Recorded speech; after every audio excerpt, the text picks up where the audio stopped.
And we chased him into the neighborhood, and for some reason, my friend, like, spooked out. He's like, give me the gun. And he just starts shooting out the window at them. Yeah. I ended up having to do a 6-year sentence at 18 years old. And yeah, that kind of shaped me into the person I came home to be. So now I got this big piece of metal back to the dorm. And I'm back there after dinner, sharpening it on the concrete floor. Because I'm ready to stab this dude, man. Like, I don't have no choice.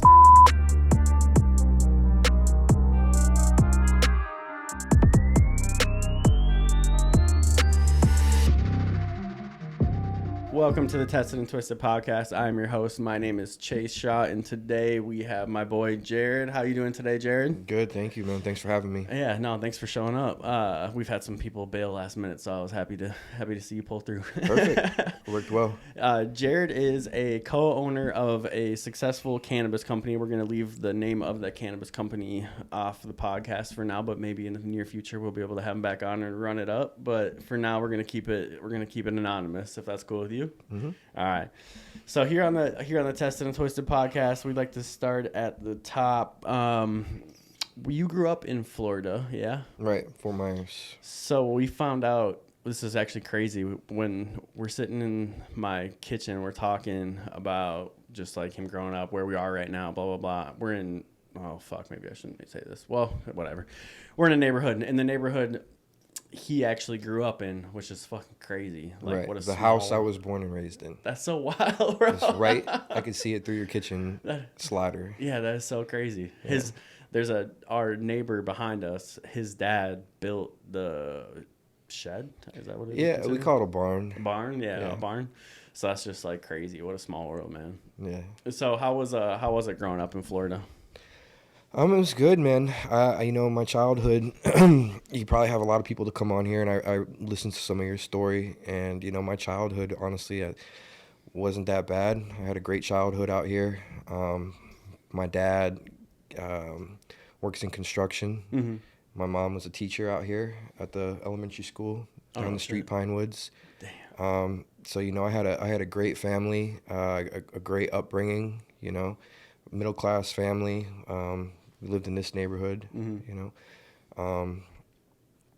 probably up until I was, 11 or 12, certain behaviors started coming out, ADHD, bipolar, just the kind of regular kid kind of stuff, like hyperactive.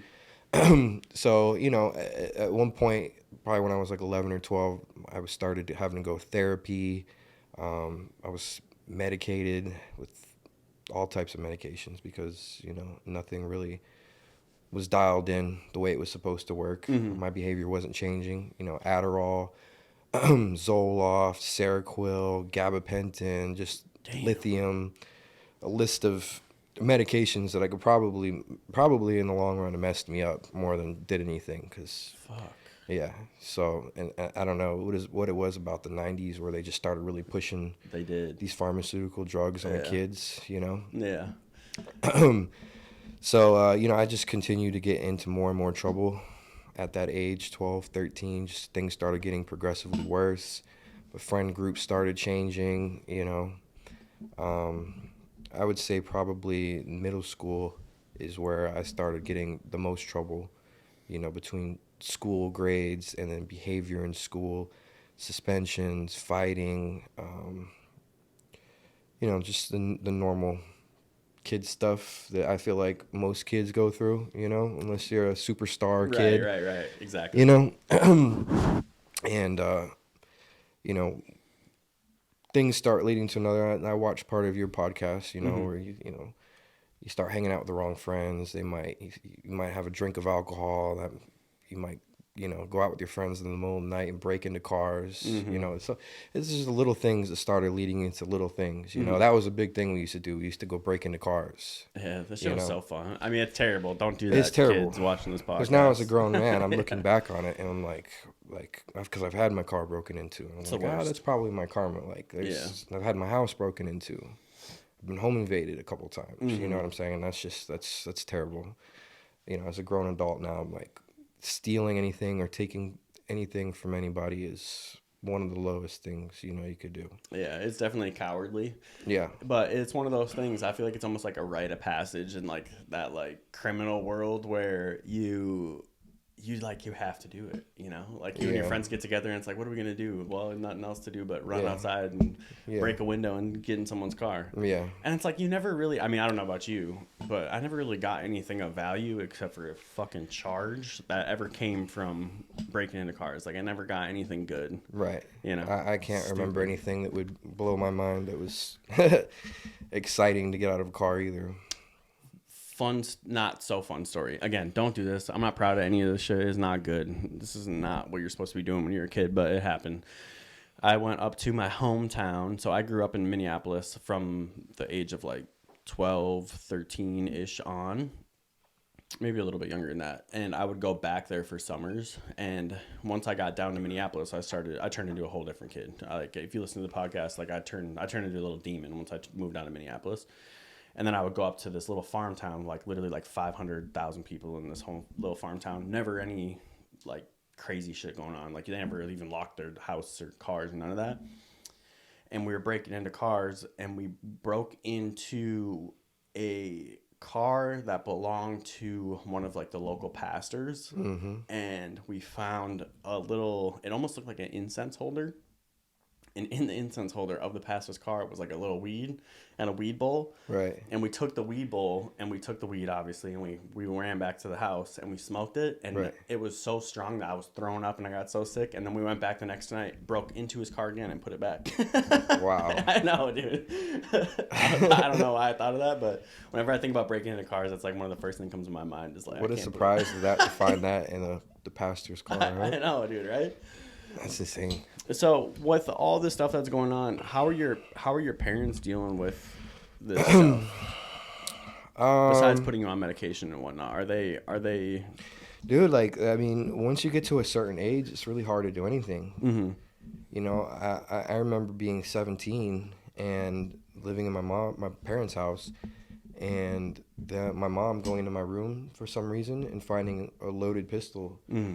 and I was grounded.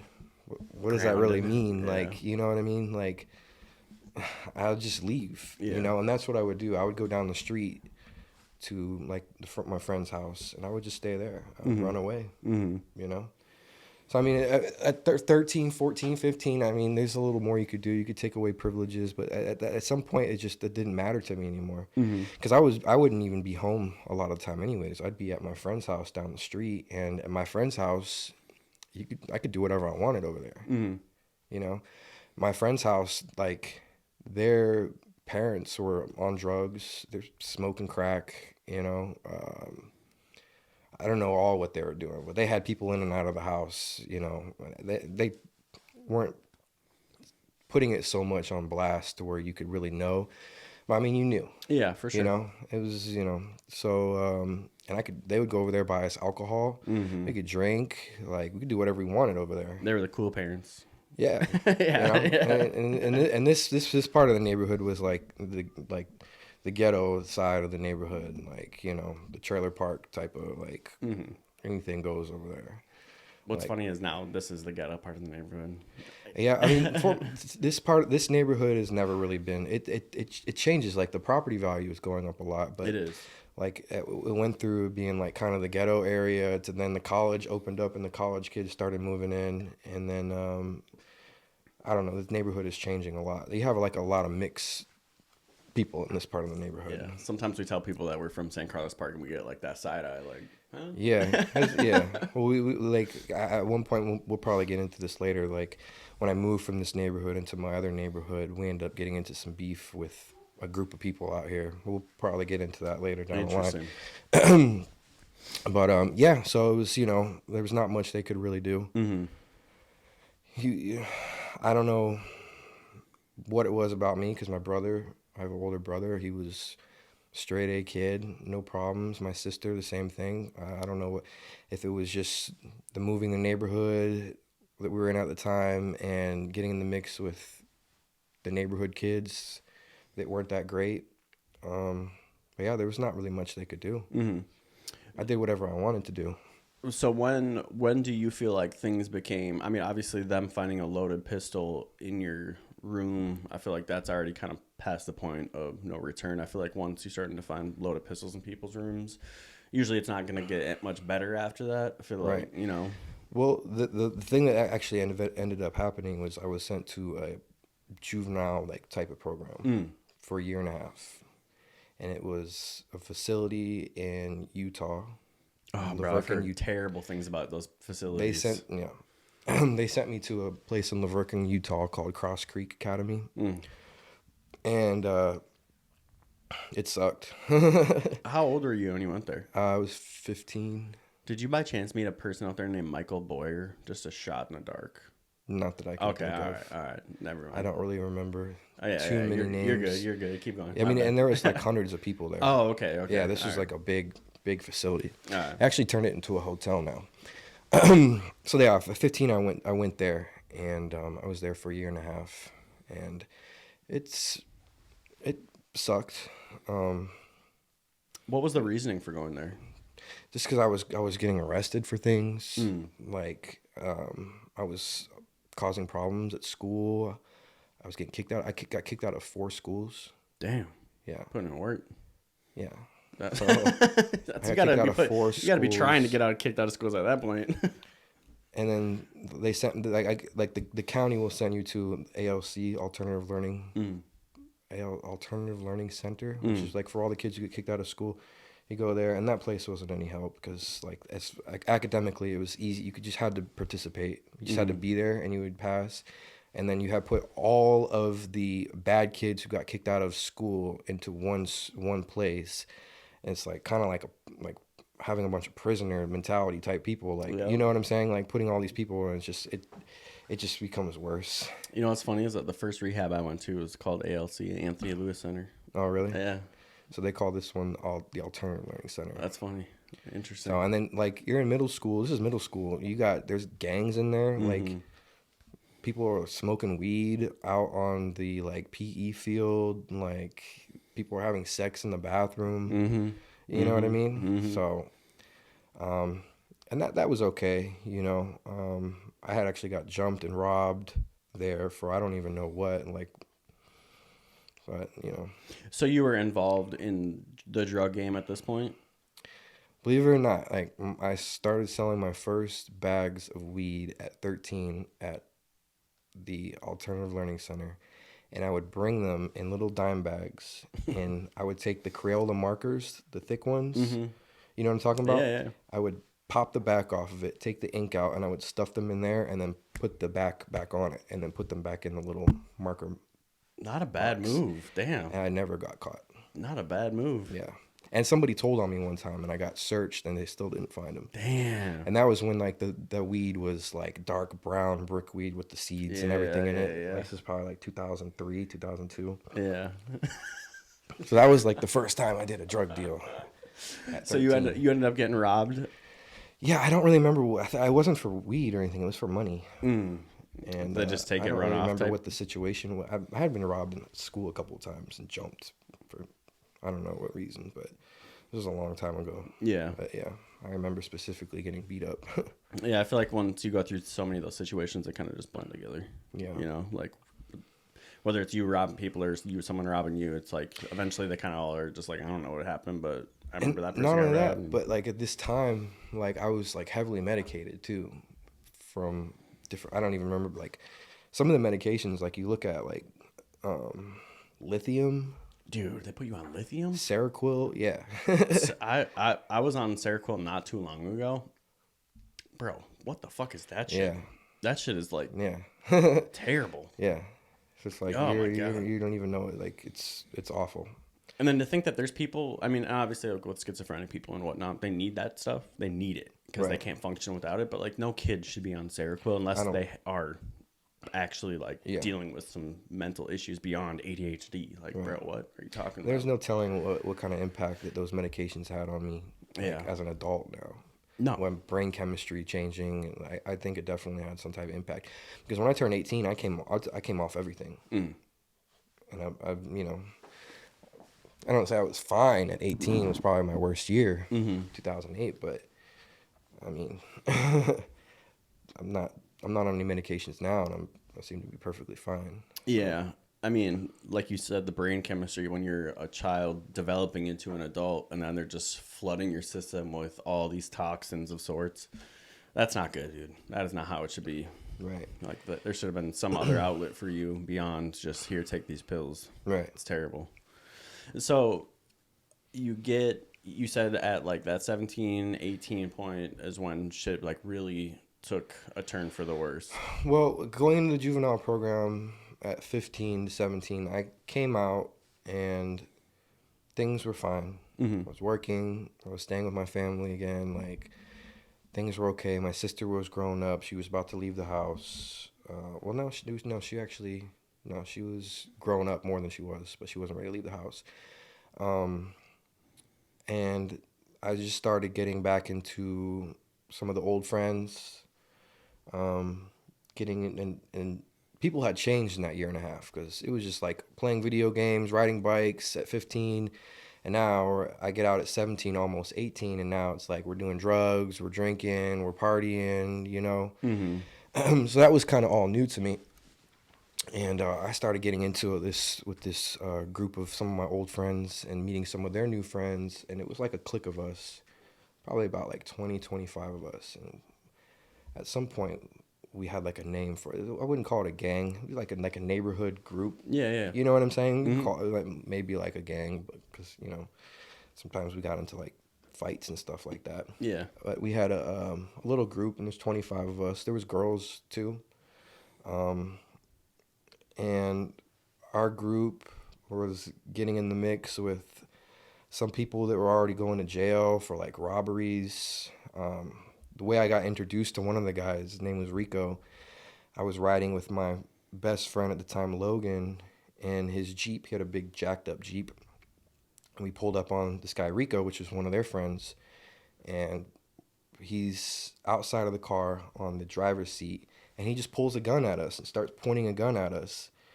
I'm like, what the hell? What the hell is this? Problem? I don't even know this guy. Yeah. Apparently, they were mad because they wouldn't. My best friend wouldn't let him use his Jeep to go tie a chain to the outside of a pawn shop front door and rip it off and then go rob it. Why wouldn't he let him do that? Yeah. So like these are some of the people that I'm starting to get introduced to now. You know what I mean? And this guy is like a blood, which I don't know. People can say that they're blood or Light Kings or whatever. You know, we're 17, 18, 19 years old. Are you really a blood, or are you just pretending to be a blood? Right. They were really they were robbing McDonald's at gunpoint. Like they were onto some, Yeah, they were on some bad shit, but again, the title, like you can just say whatever the fuck you want. Yeah. Yeah. And so I started getting into trouble with these guys. It started with, I was selling weed again. This time I got into an altercation about some money that was owed to me with somebody that lived in this neighborhood. Mm. And we call them park rats. I love that. We call them park rats. It's like at this time there was like a group of them. They were all friends. They maybe had like 20, 30 in their little group. We had 20, 30 in our little group.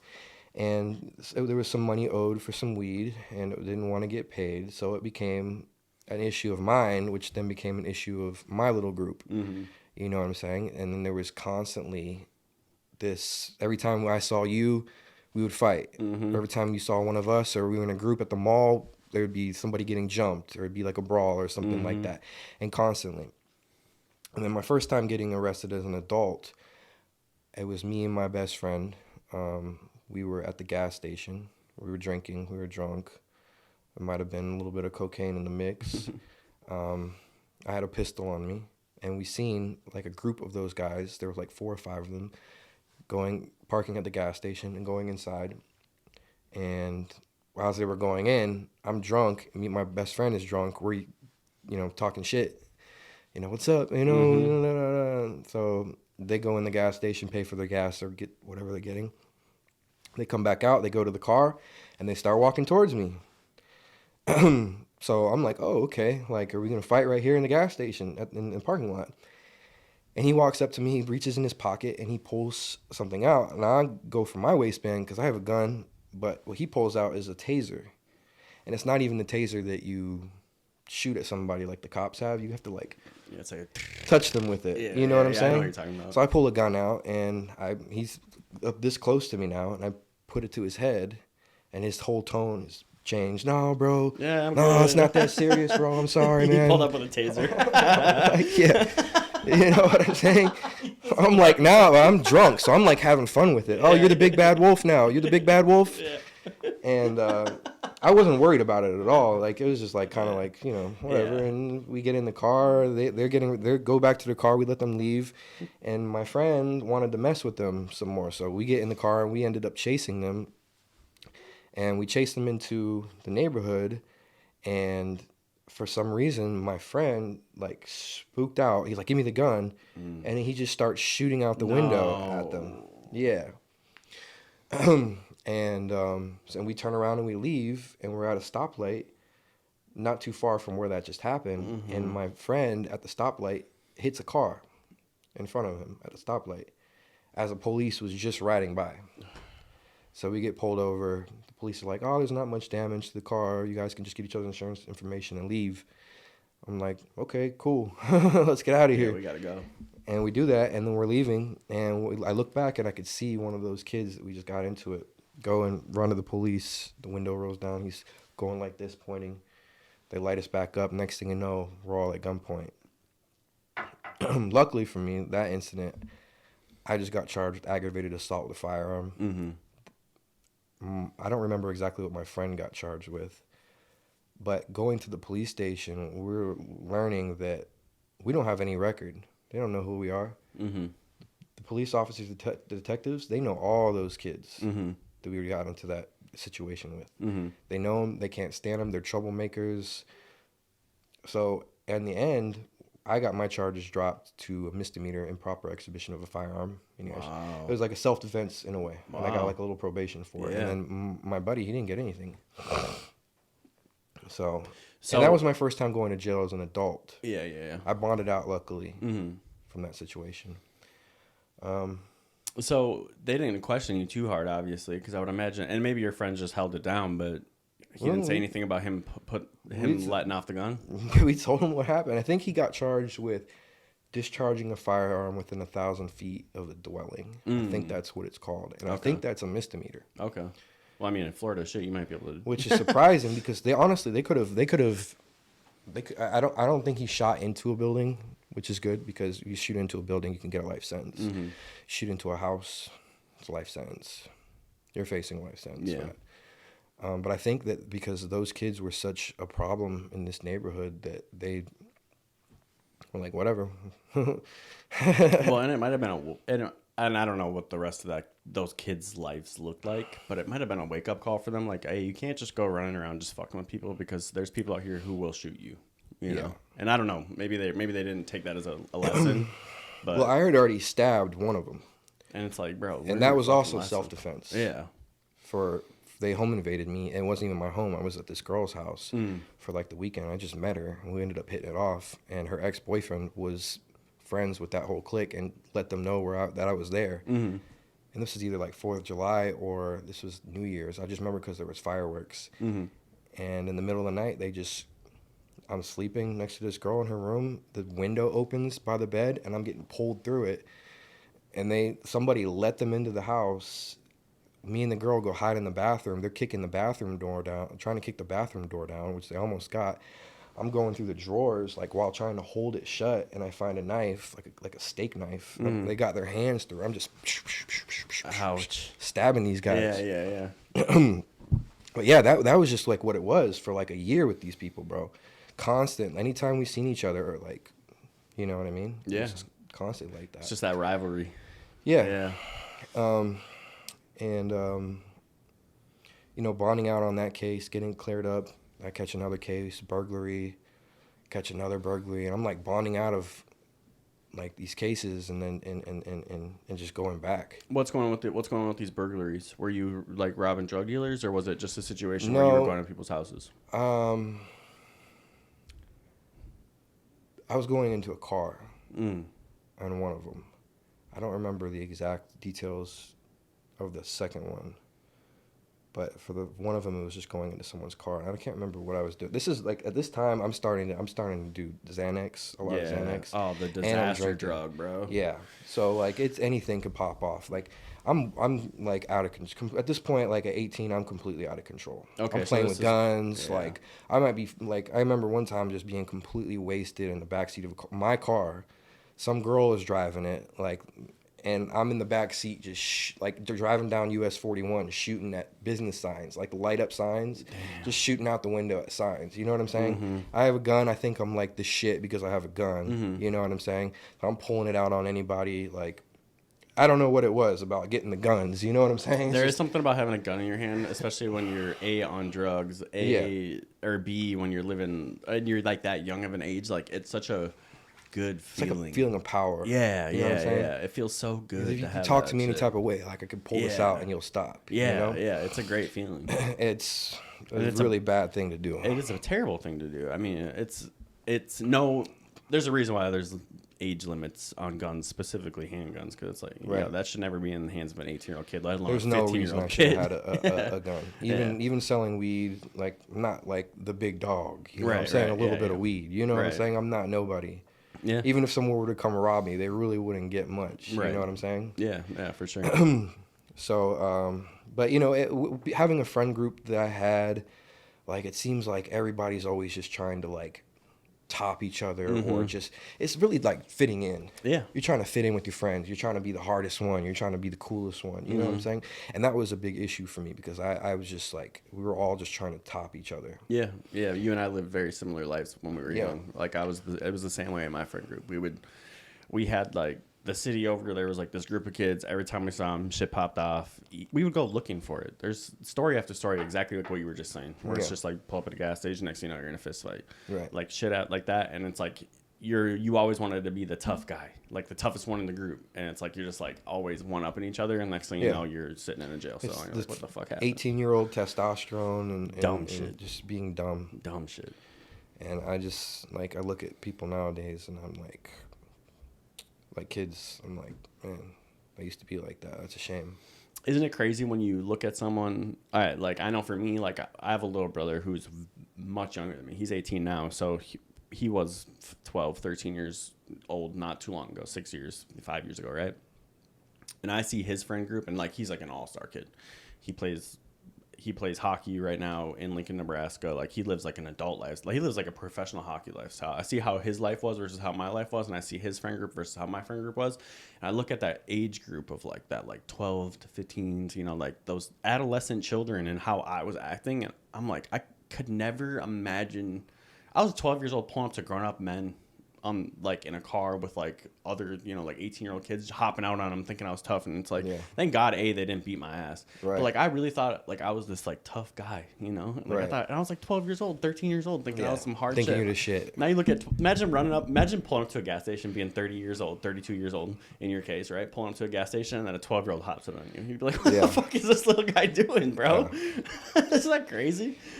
It's almost embarrassing. It's so looking back embarrassing. at myself. Like I at my age now, I look back at who I was, and Yeah. even into like my early 20s. Like I hate the person I was. I agree 100%. I hate it. You know, Me too. Me like, too. lying, stealing, you know, those type of things. Like selling weed is one thing; it's a victimless crime. Yeah. But like stealing from people or like, it's just I don't know. For me, what really did it in for me is the level of violence that I would go to for over littlest things and like how quickly that would change someone else's life. There's people I know that are out there that if they saw me, they would be scared. And that does not make me feel good. Right. You know, like, and I don't, the tough guy shit isn't for me. I'm not a tough guy. I'm a Right. I've heard sensitive, you say emotional guy, dude. Right. Like I love love. Like I love being nice to people. I'm the type of guy who like gets along with everybody I meet. It makes me feel a lot of shame knowing that there's people out there that like are legitimately afraid of me, and that Right. sucks, dude. Like that's a bad feeling, you know. So I can understand how you feel about the shit that you did, where it's just that level of deep shame, where it's just not good, not good. Yeah, well, I mean, for people fearing you and stuff like that, I feel like that really just kind of depends who you are. I mean, in a lot of ways, that could be a good thing depending on what you're into. Yeah. You know, but yeah, as far as like stealing and taking things from people who work hard for their stuff, Mm-hmm. I think that's just shameful. Yeah, You know, definitely. I feel that. breaking into cars, like, you know, even as a kid, like, that's just, I don't know. It It happens to sucks. you, and you get to feel how it's the karma that comes. And I've had my house broken into, my cars broken into, things stolen from me. So just, and it doesn't really have anything to do with how I felt. It's just I know that it's the wrong thing to do. Yeah, You no, know? definitely. Yeah, I feel that. So eventually, all of this keeps happening, and it reaches a point where shit gets very serious for you. Yeah. Yeah. So now to this point, I'm not even selling weed anymore. Mm. We're just robbing drug dealers at gunpoint. Mm-hmm. And that's a very dangerous thing to do, Mm-hmm. because if you ever like ran into someone's house, like, you don't know who's in there and what they have. Mm-hmm. If they're hiding in a closet with a Moshberg, they're just gonna blow you up. Mm-hmm. You know, so it's really just not a good thing to be doing. And that ended up just being what the final nail in my coffin was, bringing guns into the mix of crime and the violent crime. And things become very serious Mm-hmm. with the legal system, you know. And the last incident, the victim in my case ended up getting hurt. So in the state of Florida, you get what's called injury points. So if somebody gets injured in the commission of a crime, you get points added to your case, which makes your minimum, I guess you would say, go up. So you're facing more time. So I was facing 2 life sentences, and for armed robbery, and I had another robbery that was still pending on me. And basically, the agreement that I worked out was that I would take a 15-year sentence. So yeah, At what which age? 18. Oh. I'm 18 years old. I was on the run for a little bit from this case too, so for like a couple months. So and I wasn't due. I was like sleeping. I was like in the hood, sleeping on a couch with my girlfriend who also ran away from home. So I had like lost a bunch of weight. I'm like 125 pounds. You know what I'm saying? 18 years old, about to go to prison for a long time. It's not good. And So being yeah, being white, going to prison in the state of Florida is right, already a fucking right. So goddamn feat. 125 pound, you're an 18-year-old white boy. Luckily for me, because I was at that age 18, the judge agreed to give me a split sentence. So that means I would have to serve a portion of it in prison and then a portion of it on probation, or like Florida's version of parole, kind of. They did away with parole, but it'd be like paroling after a certain amount of time. So I ended up having to do a 6-year sentence at 18 years old. And yeah, that kind of shaped me into the person I came home to be, you know, in some good ways, some bad ways. But So, what are your parents thinking when they? Because I imagine they're coming to all your sentencing, to all your court and all that, or are they done off with you at this point? no, they're not really coming to my court cases. No, They they're just didn't kind of. even really come to visit me, but twice in 6 years. Yeah. I'm I sure. mean, it's not like they hated me or anything, or they disowned me or anything. It was just like, It's just sad. it's like you do your thing now. You put yourself in here, go do your thing. Yeah. So, do you remember that feeling of getting that sentence and being like, all right, I'm going to prison? Do you remember what you were feeling in that moment? I remember just constantly thinking in my head, I'm gonna be old. Yeah. And coming out, and I'm 18, so I'll be coming out in 24. That's not old. No, But in but my it head at feels that like time, forever. 18, I'm like, wow, I'm gonna be old. Like, I'm gonna miss out on so much stuff. Mm-hmm. And that's what kept on running through my head. Is like, I'm gonna be old, you know. Yeah, that's crazy. And I would love to go back to 24. Yeah, I know, now, right? you know what I'm saying? Right. 24. But yeah, I mean, I missed a lot of the regular stuff. But I mean, really what it was is I needed to figure out how I could acclimate Mm-hmm. to this new life of mine. Mm-hmm. You know, because I'm pretty good at like being in different situations with different types of people and then blending in and figuring things out. You know, I've always been good at that. So, I mean, like first going into jail, like there was a lot of things that I needed to learn. Mm-hmm. You know, that your average person wouldn't, know. like respect is a big thing. Mm-hmm. So like respecting people's spaces, respecting like the bathrooms. You gotta pee a certain way in the county Yes. jail here. Kneeling down and shit. You like sit down, but the opposite way. Okay. So Yeah, yeah. instead of like sitting down on the toilet, you Put your shit face down. it, yes, Yeah. and you pee into the toilet. You know what I'm saying? Mm-hmm. And make sure you're not, you're very cleanly. The simplest things I had to learn, like me and you are walking by each other, and I just brush you just a little bit. Saying excuse me is a big thing. Like you don't say excuse me, you can get fucked up. Mm-hmm. you know, and just being like when I first went into jail, I was immediately in the mix, like playing cards, playing spades, gambling, trading, doing the regular stuff. And I had I had to learn about fighting real fast in Mm-hmm. there because it was a few months until I got into my first fight, which wasn't even a fight. I got into it. Me and my roommate were having problems, and I was doing some slimy shit trying to get some other guy to fight him by saying, "Oh, my roommate was talking shit about this guy." So I'm going to the guy and I'm like, "Hey man, my roommate's talking bad about you, da da da da da." Mm-hmm. Trying to get them pumped up so maybe he'll beat my roommate up, and he ends up punching me. The guy that you were talking to about your roommate. Yeah, Yeah. the guy I Yeah. was trying to get like riled up with my roommate, he ends up punching me, Damn. and I didn't do anything. I didn't hit him back. I just kind of was like, I was stunned by it for a second. I was like, did he just hit me? And then by that time he had walked away, and I was just like, but everybody had seen that. Everybody had seen that in the whole dorm. It was like 50 people in there. And I noticed very quickly the way people started treating me became different. Like So the respect levels. the Started to respect level drop. went down, you know. And I had a friend in there. He was a white dude, and he was like, he's already been to prison. He was about my age, but he had already been to like prison and stuff. And he had just got out and came back in, and he was like trying to like coach me on certain things, and he just stopped talking to me. Damn. And I was like, what the hell? And it wasn't really like that I was afraid to fight. I think it was just I was very stunned in the moment, and by that time he just kind of walked away, and I was just like, because I've been fighting in the streets. It's not no problem. But it's kind of just- different when you're in a concrete cage Yeah. where somebody could beat you to death, Mhm. potentially. You know what I'm saying? So anyways, I started to notice that people were starting to treat me different, and my friend wouldn't talk to me anymore. So I was like, okay, well, I guess I got to change this situation up. You know what I'm saying?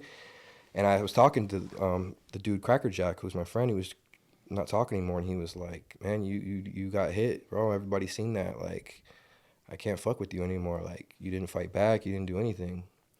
So, like, 2 days after that, one of the other kids in the dorm owed me his breakfast tray. Mhm.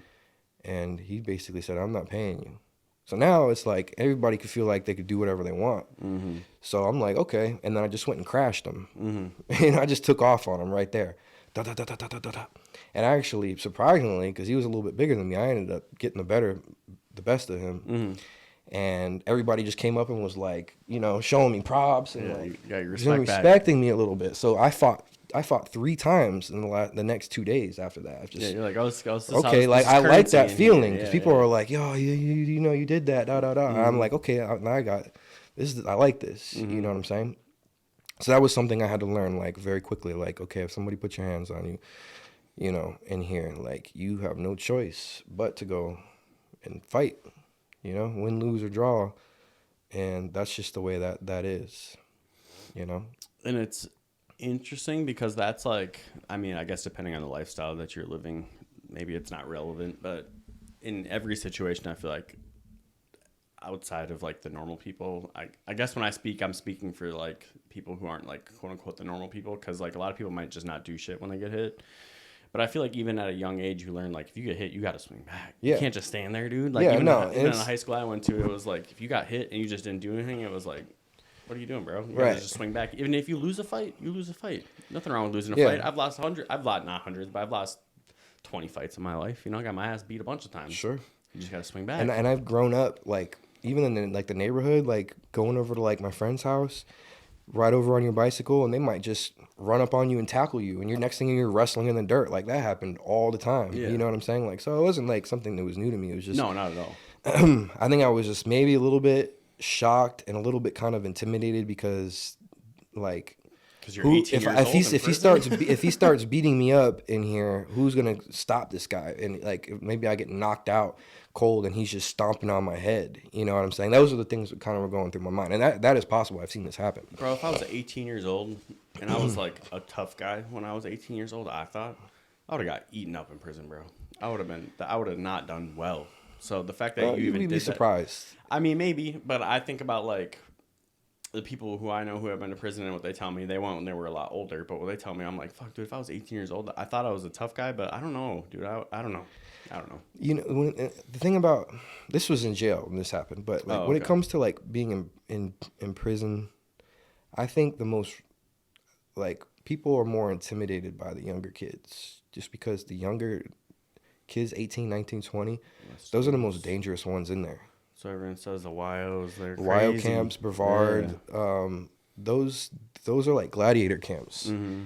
And like when even me like 18, 19, like I was wild too. Mm-hmm. You know what I'm saying? And I only became more wild while being in there. Mm. And the younger kids are the most dangerous, I would think. We got nothing to lose. They're just out there trying to prove themselves, I guess. Yeah, but and they're just wild. mm-hmm. You know, and that's kind of who I was shaping into be.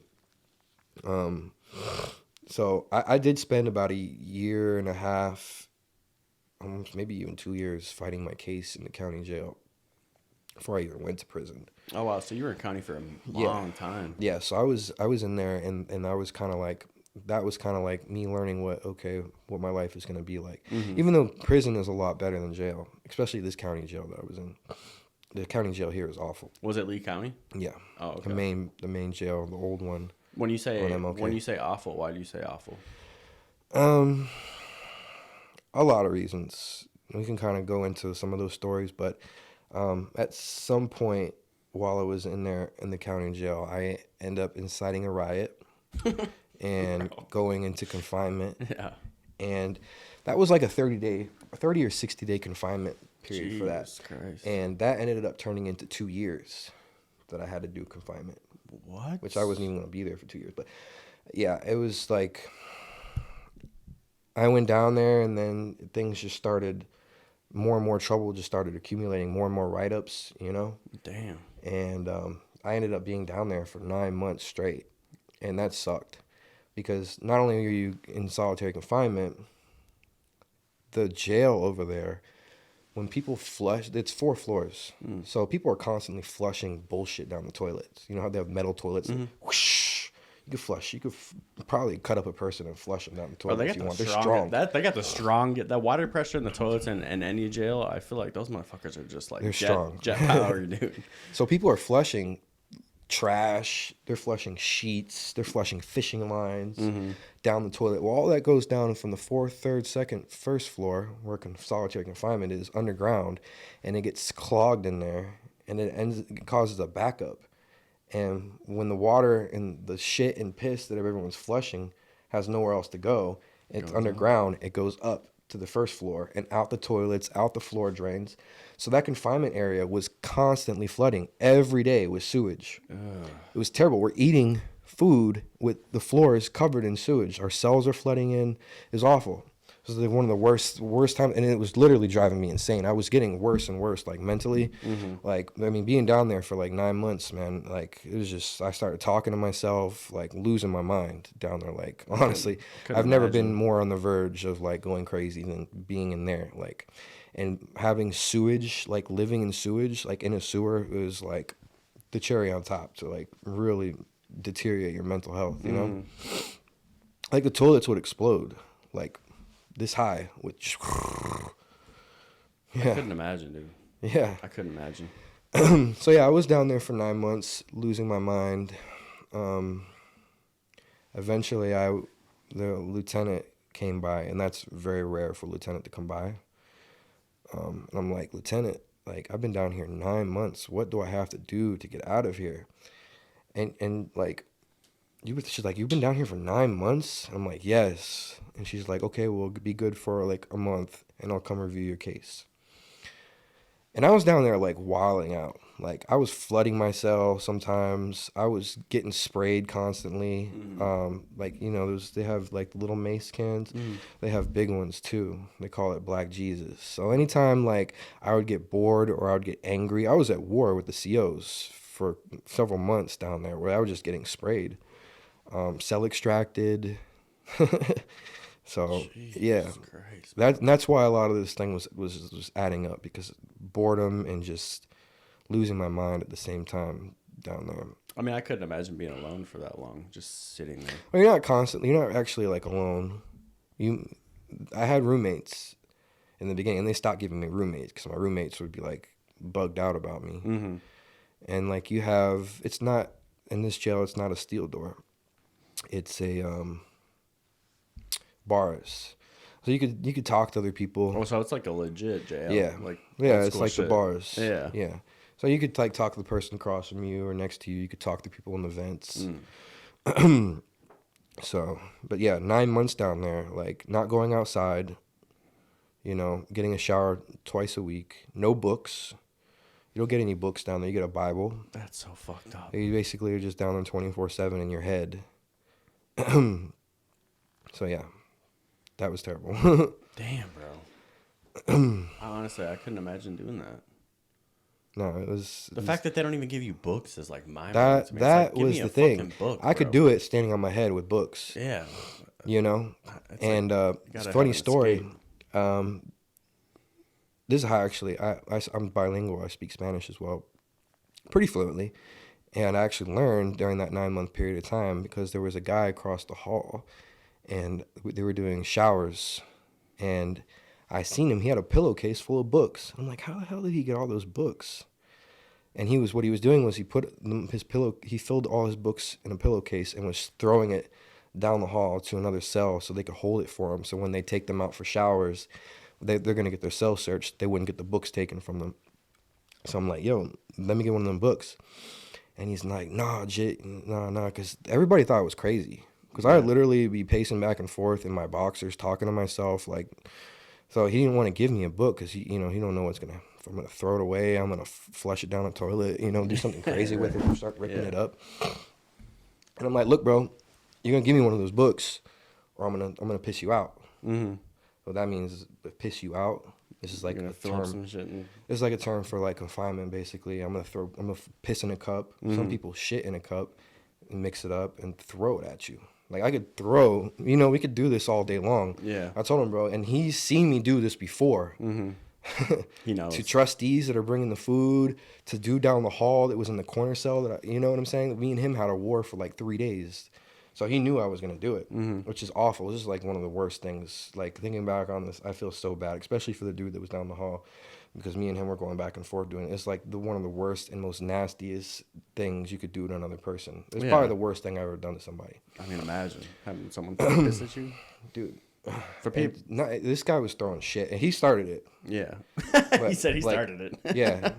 yeah, and he's somebody who is actually their family is pretty big out here in the hood. Interesting. So I was like, yeah, dude, I'm gonna piss you out if you don't give me one of those books. So he ended up shooting me a book, and it was called Spanish for Dummies, and that's how I actually taught myself Spanish being down there in confinement. I literally copied the entire book word for word on notebook paper because I knew they were going to come in my cell and take it from me eventually. But I was being good long enough to get that whole book, pretty much the whole book, copied by hand. Damn. So I had it on notebook paper, and I taught myself Spanish during that time. That's wild. Yeah, I'm very proud of that. And my parents and like people are like, "What? You like taught yourself like another language like that?" That is I'm insane. Like, yeah, that is something to be proud of. Honestly, that is very very impressive. Yeah. So, and then when I got out of confinement, after those 9 months, they reviewed me, which I barely skated by because I did get in trouble a couple of times. But one of the times it was on my birthday, and the CO was like, "I'm not going to write you up. It's your birthday." He did strip me out and put me on deprivation, which means they basically take you out of all your clothes. They take everything out of your cell, and it's just you in a concrete cell, steel and concrete. It's miserable. It's terrible. It's so cold. Like being cold and not being able to like wrap up in anything, and like it's awful. It's torture. Yeah, I mean, I can only imagine. So I ended up getting out of there, and then shortly later transferring into the state prison system. Which was the first prison that you went to? It's a reception center in Miami. It's Miami Reception Center. It's like whatever region you're in, where your case was at, you'll get transferred there for sometimes permanently, but a week to a month or so. And what were those first? What was that introduction like? That was interesting because Miami, there's a lot going on. Just like in Miami, like on the streets, Miami in prison, there's also like a lot going on. There's drugs, cell phones.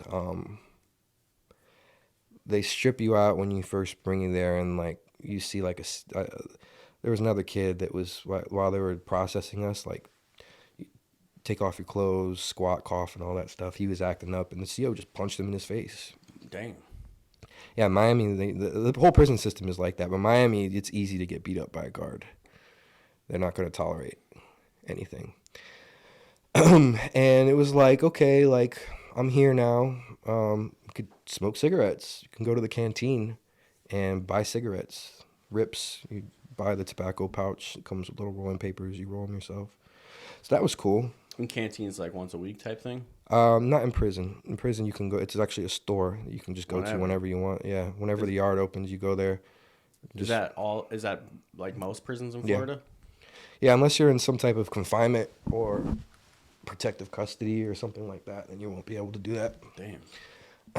So yeah, smoking cigarettes was cool because I smoked cigarettes on the street, and that was like a great like stress relief and like something to do with your friends. Roll up a cigarette, smoke one together. Shortly after that, they actually take the state of Florida actually took the cigarettes out of the prison system. Like, we're not going to sell them anymore. We're done. Yeah. Was there like a reasoning? Like a law that passed or something. I don't know. I don't remember exactly why, but they stopped selling the cigarettes in I think like 2012 or 11. I think like 2011. And yeah, that stressed everybody out. Yeah, everybody was in a bad mood after that. I can only imagine because that's like one of the only things that you can legally have and not be like worried about. I mean, obviously there's drugs and whatnot. You have people that have been in there since the 70s, 80s, and you just take their cigarettes away from them. Mm-mm. People are stressed out, man. Yeah. Fights, people are getting stabbed. Mm-hmm. You know what I'm saying? But it also opened up a new market because now, not only when you sell drugs, you can sell cigarettes. You can get them in. So, yeah, that was a shame because the cigarettes were great. So what did you have a prison hustle? Yeah, I was the drug dealer and the cigarette dealer. Yeah. And I played poker.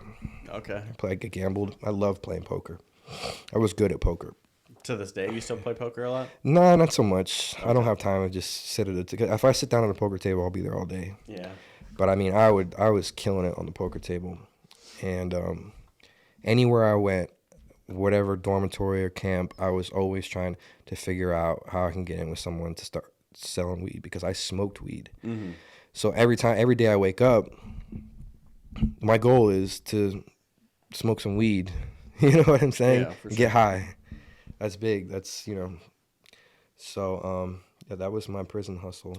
So as far as like you being white in prison, was it tough for you? No. No. The prison in Florida is racial, just like it is anywhere in the United States.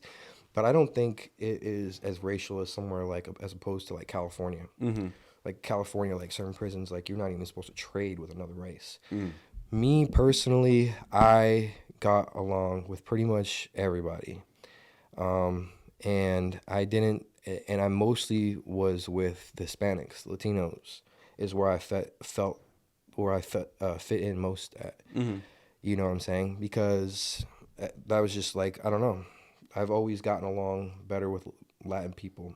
Even in the streets, most of my friends were Cuban, Puerto Rican, Mexicans. Well, now you can speak Spanish too. Yeah. Which is nice. Right. And I've just mostly stuck with Hispanics. And there was never any repercussions behind that. Like some places you might be like, hey, why are you hanging out with the blacks, or why are you hanging out with the Hispanics? You know, you're supposed to be hanging out with your race. Mm-hmm. I don't think it's that deep in Florida. I think maybe on the West Coast it's probably a lot deeper, but there's definitely a racial element to being in prison for sure. Mm-hmm. But yeah, no, for So sure. were you forced? So you weren't. It sounds like obviously you weren't forced to join like any type of gang. You weren't forced into any type of situation like that. My whole prison bid, there were always people trying to get me to join their gang. Mm-hmm. Because at my age, I was not a big guy, but I was known as a crash dummy. Mm-hmm. I was known to be wild. Mm-hmm. Like at one point, dude, I was calling out COs to fight. You know what I'm saying? Like I had a CO who, like, somebody had snitched in a dorm, and I'm like, "Hey Sarge, who's snitching?" Like I said out loud. He's like, "Oh, it was probably you." So I got mad, and like now everyone's looking at me like, "What the fuck?" So I ended up calling him out to fight. Like, you know what I'm saying? But I was just wild and crazy. Yeah. I had been wild and crazy. Yeah. Like even like people knew me from confinement, like being in prison confinement, knocking off fire sprinklers off the wall and flooding the entire. Oh shit. You ever knock one of those fire sprinklers off a wall? No. Like a commercial fire Yeah, I extinguisher? know what you mean. That thing is insane, the amount of water that comes out of that. And it's black and it stinks. Oh no, So dude. like people knew like I didn't give a fuck about yeah, anything. Yeah. And I kind of built my reputation about like sometimes if I'm going into a new dormitory, I'm looking for a reason to fight and crash somebody just to do it. You know what I'm saying? Mm-hmm. 'Cause I didn't really have any problems with like people trying to put down on me because like I said, like when I figured out real soon, like you're gonna be in here, you're gonna fight, or you know what I'm saying, you're gonna need to have some type of you gotta be violent sometimes. Mm-hmm. And if people know that you're gonna do it, win, lose, or draw, a lot of times they don't even want any problems Right. with you. But as far as gangs go, like I had like the Gangster Disciples, the Crips, all the white gangs, the Aryan Brotherhood, the Dirty White Boys, Aryan Nation, all those. Mm-hmm. They'll approach you. But I didn't need to be into any of that. None of that really, like, I see some of the white guys that are in these gangs, especially the Gangster Disciples, and they're just lame to me. Yeah. You know what I'm saying? Like, when someone joins a gang, you really gotta understand why they did it. What was the reasoning behind it? Were you looking for protection? Were you looking to fit in? Or did you like whatever their mission was, or whatever their, what they were about? Mm-hmm. So for my first 3 or 4 years, I didn't have anything to do with gangs. Mm-hmm. I stayed away from them. And that's one of the 3 G's that you're supposed to stay from. Like if people tell you, like when you're going to prison, they'll tell you to stay away from the 3 G's: gambling, gangs, and gays. Mm. So that always kind of like stuck in my head too, like stay away from the gangs. And what do I need it for? Mm-hmm. You know? Yeah, I mean, if you're not having any issues, Yeah. what's the point? So as far as the gang thing goes, yeah, for my first like 4 years, I just was by myself. I didn't need anybody. Fast forward, and I'm on the main unit of the prison camp I'm at, Madison Correctional Institution. It's in North Florida. It's kind of close to Tallahassee. It's right on the Florida-Georgia line, Madison County. Mm-hmm. Country as hell. Like, even the black people are like, country as hell, you know? Which means the COs are country as hell. They're- So it's yeah, just, they're- oh, they're- God, yeah. I can only imagine. Yeah, it's terrible. Dude. And I'm on the main unit, and I have a domino partner. His name is Chama. He's from Miami. Mm. Chama happens to be the leader of the Latin Kings on the compound. He's my domino partner, and I'm found out eventually that he's the one who's bringing a lot of weed into the compound. So I'm like, I got to know this guy. You know what I'm saying? And he was in prison for like 40 years. He had like a 40-year sentence. He used to dress up in SWAT uniforms and kick down grow houses, kick down the doors at grow God houses damn. in Miami, pretending to be the police. I'm not going to lie, that thought has crossed my mind, dude. Yeah. Not And he ended up getting- anytime recently, but I was like, man, if you just dressed up as a cop and you could just run in anywhere and take anything. Yeah, that's what he was doing. Yeah. He was going to these Cuban grow houses in Miami and just walking in there, kicking the door down, and walking in there and taking everything. But he was my domino partner, and we actually became good friends. And at this time, I was working in the kitchen, and I hated the kitchen. I don't want to work at all. Like, you're supposed to have a job when you're there, but I would always try to figure out a way to get out of it. I hated working, especially in the kitchen. I was having an issue with this dude, and he was a little bit older, big, solid black dude, and he just started like trying me. You know what I'm saying? And I'm kind of new to this part of the compound, like on the main unit. And he was really like disrespecting me, and it started almost becoming like weird in a way where it was almost like sexual jokes and stuff like that. So that was a big problem. You know what I'm saying? And for a couple of days, he was going on like, I'm thinking I'm gonna have to like figuring out like I'm gonna have to hit this dude with a broomstick or something. You know what I'm saying? Plus, I already don't want to be in this kitchen. I don't even want to be here. Now I got to deal with this guy. Yeah. So one day I'm out outside of the kitchen working, and they have like an outside area where they have like these swill buckets. So basically, what a swill bucket is when you're eating your food, like the whole compound is in the kitchen eating, the dining room. Once they're done with their food, whatever's left in the tray, they throw it into this big drum bucket. And they feed it to the pigs that are there's like pigs either on the compound or somewhere close. Yeah, maybe like a Swill. local farm or some shit. Yeah, there's a farm nearby.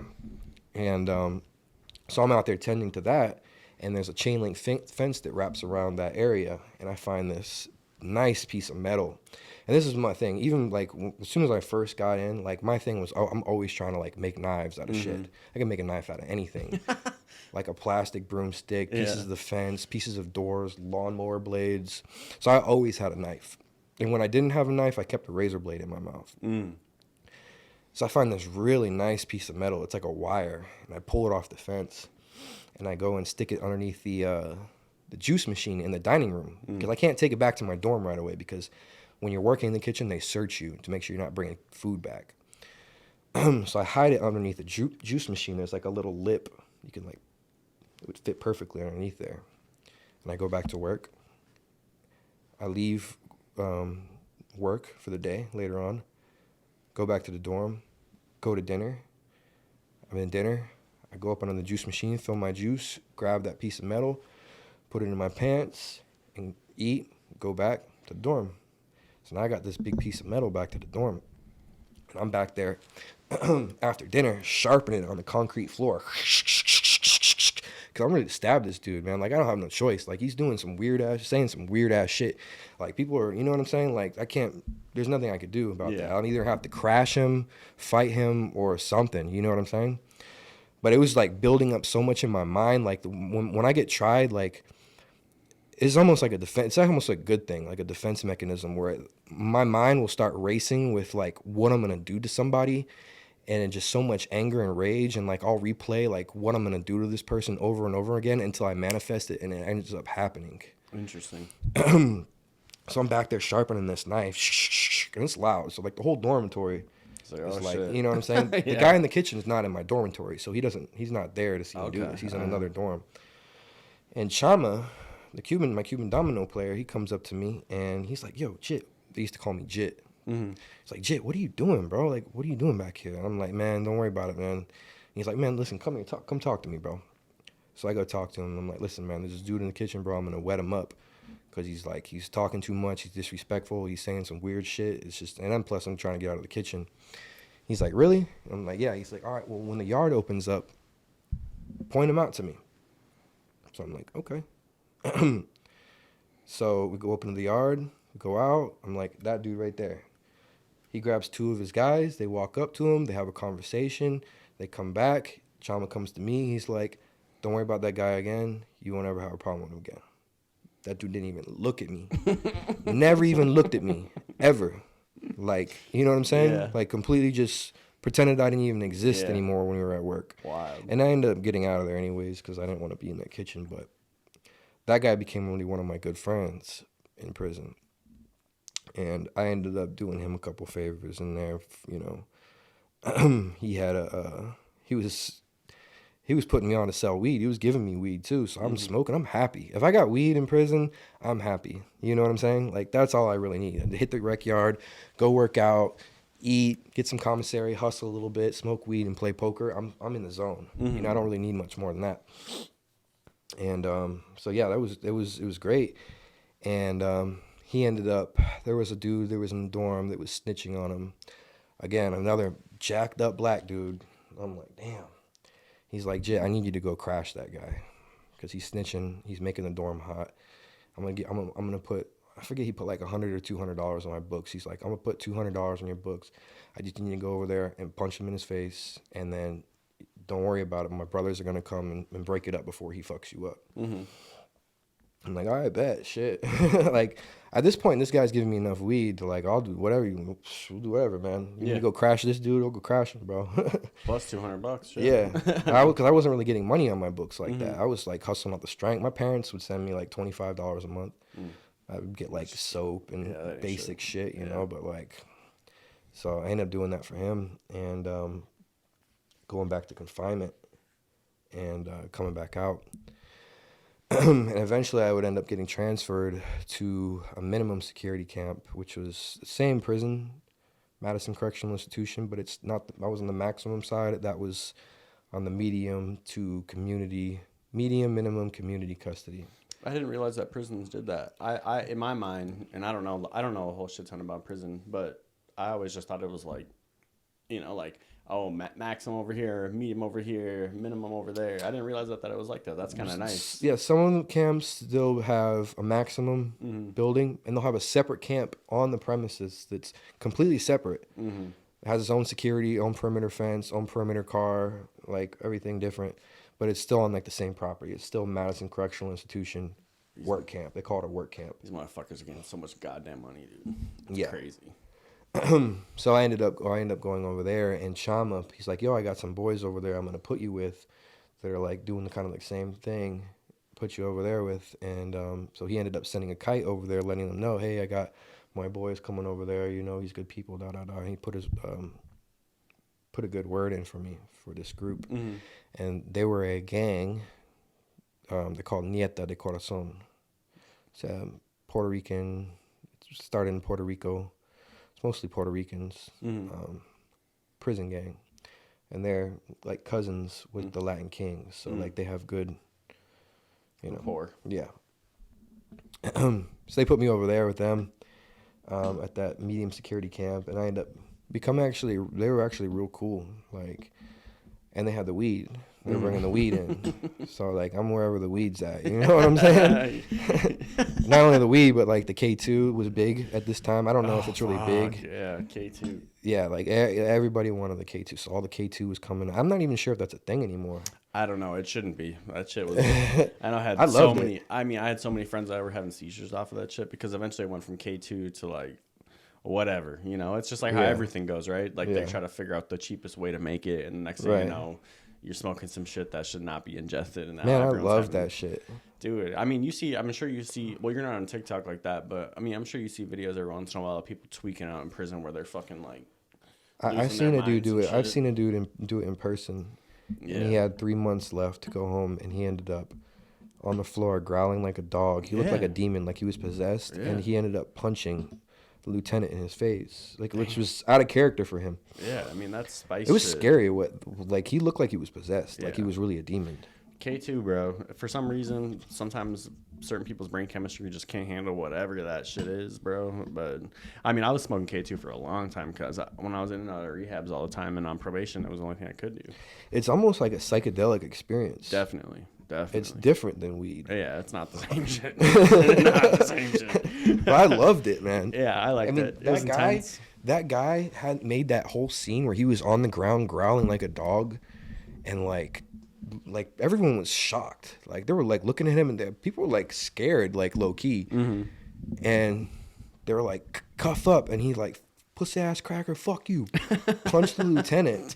Like, you just don't do that. That's a new charge. You got 3 months to go. And he was the coolest, calmest guy. Like, I don't know why he did that. Yeah. And 10 minutes after they got that dude out of the dorm, Everyone was like, "Oh, I'm not smoking that shit no more." I'm up underneath my blanket, lighting one up, trying to be low key, and everyone was like, "Someone's like, who's smoking that shit, man?" Yeah. Like people were like, I don't, it never made me do that, Yeah. but I'm like, I'm smoking it right after that happened. I'm Yeah. like, fuck it, let me see, like. And people were mad. They were like, "Who's they could smell? Like, who's smoking that shit?" Like all of a sudden they were scared. Now I'm like, man, I'm gonna keep smoking, bro. Yeah, Like, like I'm chilling. I never punched a CO. yeah. So yeah, they put me with these guys. I became real good friends with them. Now the deal that I have worked out with them is I'm gonna hold the bomb for them, and then they'll just smoke with me. No, you know what I'm saying? So basically, holding the bomb means the bomb is like the package. So Yeah. all the weed I have, I'm holding it down for them. And the way I'm holding it down is I have like, those deodorants, they're cylinders, and they have like a ball that rolls. So I would take the ball out of that and empty out all the deodorant. I would stuff it, the weed down in there, put the ball back on, roll it up. That's how I would hold it down for them. And that was great. All I had to do was hold it down, and I was in every rotation every time they sparked up. Cigarettes, weed. It was cool, and I liked them. They were cool guys, you know. And there was one morning where we woke up, and the police rushed the dorm, and it was a shakedown. And I looked out the window, and they had dogs. They were going from there. We had 3 other dorms on the compound. They were across the street. So the police come in. We have to strip. They're like, everybody strip down to your boxers. We strip down to our boxers. They put us all in the day room, in the dorm. So the way that's set up is the day room is in the middle, and then you have a wing. It's a rectangle. So in the middle is a day room. There's like with a TV area. There's benches, and behind that's like the bathroom and showers.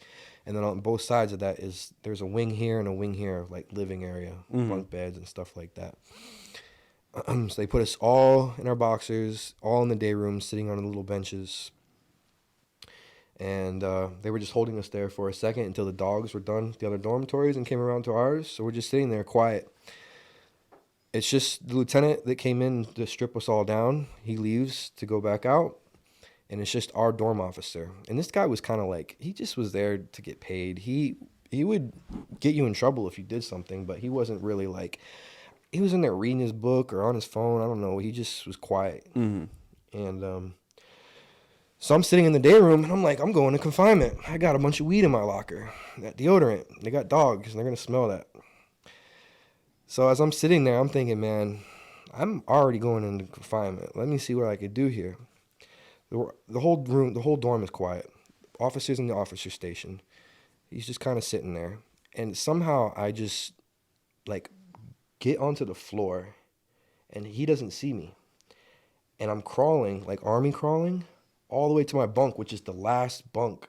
It's the second to last bunk on this side of the wing. I'm crawling underneath the bunks. I could feel everybody looking at me. You know what I'm saying? But I'm not looking back. And I'm surprised they even made it this far, because I made it all the way to my locker. And the officer he's right there. You know what I'm saying? Like, he is supposed to have seen me. Like, I don't know how he didn't. I go to my lock. I unlock it. Nobody says anything. I lift open my locker. I stick my hand in there. I find the deodorant. I close it back up. I'm army crawling back now. I've got the bomb.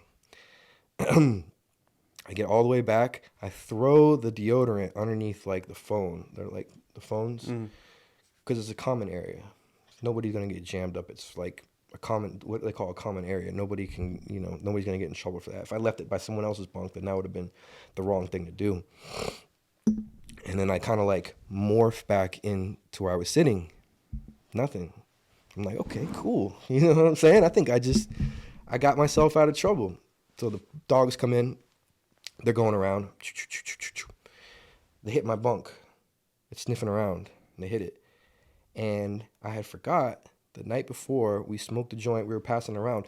I always like to be the last one to hit the joint because I like to save the roaches. Yeah. And I'll put them somewhere, and then later on when I don't have anything, I'll roll them all up. I had put one underneath my bunk in this little, like, there's a bar that goes across the bunks. And I put it in there and put it out, and I was going to save it for the morning to hit it. And they hit on that little roach. Damn, right there. Those dogs are good. That little roach they hit. And they come back around. They walk over the deodorant, and they walk over it twice. They didn't hit on it. What? They didn't hit on it at all. That's wild, bro. Yeah, I don't know if it was like the smell was so strong of the deodorant being a liquid or what. They walked right over it twice. I go in handcuffs. I go to confinement for the possession of weed. They call it 6180 because it's 60 days confinement time, 180 days loss of game time. Game time Loss of game time. Game time is like, so if you're not getting in trouble, they'll take days off your sentence. So just good time, basically. Yeah, good time. Okay. And so yeah, I go do 60 days in the confinement, and I'm getting like things sent back to me with the orderlies, seasoning packets, cigarettes. I'm like, okay, cool. So somebody's sending me some shit. You know what I'm saying? I end up getting out of solitary confinement, and I end up going back to the medium security camp with those guys. And as soon as I hit the compound, everybody loves me. They're like, bro, that was so cool. Like, I was like a legend on the compound for doing that shit. Yeah, 'Cause that shit was like, gangster ass. yeah, like I was supposed to get caught doing that, and not like the guys that was their weed. They loved me so much because that was probably a couple $1,000s worth of weed. Yeah. You know what I'm saying? Even like an ounce of weed is like maybe like $150, $200 here tops. In prison, that's like maybe like a couple grand. You know what I'm saying? A couple thousand. When I hear the prices of what drugs go for in there, I'm like, what the fuck? It depends where you're at, because if it's flooded, then the prices are obviously gonna go down, supply and demand. But the places it wasn't super flooded. And you smoke like a lollipop stick, a joint. Yeah. And you'll have 5 people on that. It'll be as thick, a little pinner. Yeah. Yeah, 5 people on it, and everybody will get high because everyone's tolerance is, you really don't need to smoke blunts like people smoke blunts out here. In fact, when I came home from prison, I was still smoking the lollipop sticks. Just because why? Yeah, Why do I need to smoke all this weed? Why waste the money? So they loved me, bro. I saved them a lot of money. I saved them a lot of problems. And the whole compound heard about it, and they were like, they were like proud of me. It was pretty cool. So like, a few weeks, however many days go by, they start talking to me about their organization because they're gang members. They don't really call themselves gang members. It's more like an organization, a political movement, you could say. So they start really talking to me a lot about their movement, and one of the main dudes, Gabby, he's bringing me like papers. He's like, I want you to read this stuff, bro. And it's like the history of the gang, the movement. And I'm reading it, and, I don't know why he was giving it to me. I come to find out they wanted to bring me home into that. And I was like, isn't this like a Puerto Rican gang? It started in Puerto Rico. He's like, no, bro, like, this is our brother over here. He's a white dude. This dude is Indio. He's an Indian dude. He's Native American. We have a black dude over here, you know what I'm saying, at the other camp.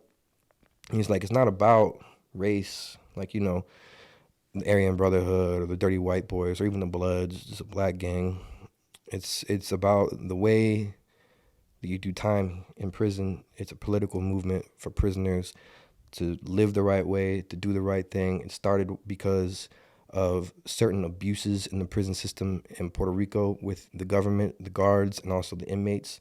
Had a lot of rapists, child molesters, elderly abusers, people who just like the bottom of the barrel. And basically, Nieta de Corazon was formed to stand against these types of people. Being a part of the prison system, like being like able to, like, so you mentioned child molesters, child blah blah blah. Right, like, these are the we people, wanted to get them the fuck out of here. Right, these are the people who are the abusers and these type of people who are running the prison system in Puerto Rico. Oh, at this time. Okay. You know what I'm saying? I got you. Yeah, abusive people who would, steal or take from other inmates, who were sexually abusive people who are in there for child molestation cases, but also the government, because of the certain abuses by the government in the prison system. So this movement was started by a guy named Carlos, and it was designed to stand up against these type of things. And that interested me because, like, a lot of, like, you have the white supremacist gangs that's completely centered around race and, we're the superior race. And I'm pretty sure white people are not a superior race. Right. You watch the NBA, motherfuckers? Yeah. You know what I'm saying? Like, I'm pretty sure, Better hope to like, God we don't go to war with these people. yeah. Like, I'm pretty sure, and like, nothing against them because everybody kind of gets along with everybody, but that's just not for me. No. And I me never neither. really hung around with the whites in prison. Like I said, I Right. was gravitating more to Hispanics and stuff. Yeah. And so Is that shit funny though? and I hated child molesters because at the main unit we had a lot of child molesters, bro. And I would be stealing from them. I had a buddy, me and him, like every time this one child molester, every time he got money in his card, we would go to him and make him pay to live in. Like, if you want to be in this dormitory, you got to pay. And then he'd go to the store and get us all types of shit, and then we'd be playing poker all day with his money. Good for you. So yeah, it kind of interests me. And they were like, oh, well, just think about it, And these guys eventually, we're smoking weed together, we're hanging out, we're playing poker, we're playing dominoes, we're working out on the rec yard together.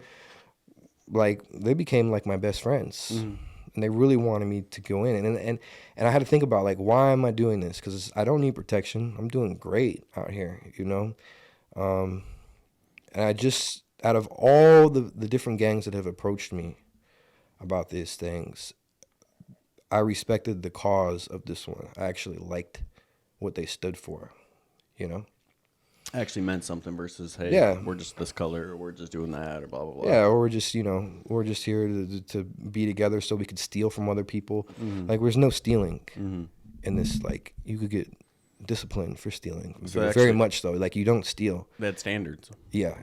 Even as something as simple as cutting the chow hall line to get your food, you could get disciplined for. So it's just about the right way to live in prison and standing up for yourself and others. And Nieta, N-E-T-A in English, because it's a Spanish word, but the acronym for that is never, ever tolerate abuse. So, yeah, I like this stuff. And these are my boys, So I was like, okay, we'll do it. And I ended up getting just blessed in, because sometimes you got to do a TOH, which is a test of heart, where it means, like, okay, well, you got to go fight one of the Bloods, one of their guys, test of heart. They might fight them for like 30 seconds, a minute or whatever. I didn't have to do any of that because my test of heart was basically saving their weed for them. You know what I'm saying? And they already loved me. You know what I mean? Yeah. And I didn't tell on anybody. And so yeah, that became kind of like my home with those guys. So I ended up becoming one of them. And that was interesting. And that was the last 2 years. Yeah, that was probably like the last 2.5 years. And after that, do you feel like your life within prison, did it get easier, harder? I mean, it sounds like like you said, it was a pretty good, as good as it can be in prison up to that point. Every once in a while, like, whether I was in the gang or not, I would have an issue, and it really didn't affect. I mean, I guess it kind of could have affected certain things, just because, like, when it affects things in a good way and a bad way. Because in a good way, people know, like, you're with a group now. You know what I'm saying? So they have to think twice. And also, I'm building relationships with the other gangs too, because it's like a whole culture, like politics. You know what I'm saying? Like, certain gangs are like, even though I'm in Nieta, but we have cousins. The Latin Kings, the Bloods. We all ride together. Latin Kings, Nietas, and Bloods, and then, like, you have, like, the other side, the Sixes, the Crips, the Gangster Disciples, Cutthroats. They all kind of ride together. So it's just a lot of people think twice if you, like, get into, like, with another gang member. Like, there's certain channels that they have to go through. You know what I'm saying? Unless they can pop off real quick. But in the same token, like, you now that you're a member, now you have brothers, and you will have to get into some shit if shit goes down for your brothers. You will have to shed blood or whatever you need to do. And now, because I have become a member, not only am I responsible for my own actions, I'm now responsible for the actions of all of my brothers. So you might have a problematic brother who likes to cheat in poker. Well, he gets caught cheating. He gets fucked up. He gets into a fight. Well, now you're involved in that. You know what I'm saying? Like you gotta be with him, whether he's right, wrong, or not. You know what I'm saying? Mm-hmm. For example, we had one brother. His name was Tito, and I did not like Tito. I had never liked Tito, and they had a cell phone in his block, and the cell phone belonged to one of the Latin Kings, and they were letting Tito use the cell phone, and Tito decided it would be a good idea to start talking to the dude's whose cell phone it was, girlfriend, on the sly. Damn, bro. Come on. Yeah, so he's like texting his girlfriend, and that ends up getting exposed, and the Latin Kings end up stabbing Tito up. Yeah. Tito's not a smart guy. No, Tito was a piece of shit. Tito's not a smart guy. No, Fuck, Tito had a dude. life sentence, so I don't think he really Yeah, he cared. didn't give a shit. But that was a big issue because that situation was spiraling out of control because they stabbed one of ours. We have to retaliate. And this compound right here, the Latin Kings, you don't want to mess with. Those are the last, if any gangs on that compound, they're the last ones you want to mess with. They're out there every morning. They're the deepest. They have the most members on the compound. They're out there every morning, first rec, military training exercises around the compound. Like, you know what I'm saying? And they will kill you. Like, they're not to be messed with. So now I'm in a situation, we're all in a situation where we have to figure out what we're going to do about this because one of ours just got stabbed up for like 2 days. It's a lot of tension in the air. And I'm saying we shouldn't do anything. We don't even need to get involved in this. Fuck Tito. I don't even like Tito. He had no business doing that shit. He was in the wrong. But right or wrong, like something needs to happen. People. You know what I'm saying? So at this time, I end up getting transferred back to because I'm going back and forth between the medium and the maximum. I end up getting, before anything pops off, thankfully, I end up getting transferred back to the medium security camp. And I don't know exactly what happened at the end of that, but I don't think anything happened that I heard of. Really? No. I mean, it sounds like Tito wasn't the greatest guy. No, Tito was a piece of shit. Yeah. And Tito didn't like me, and that's why I didn't like Tito. Was there a backstory there?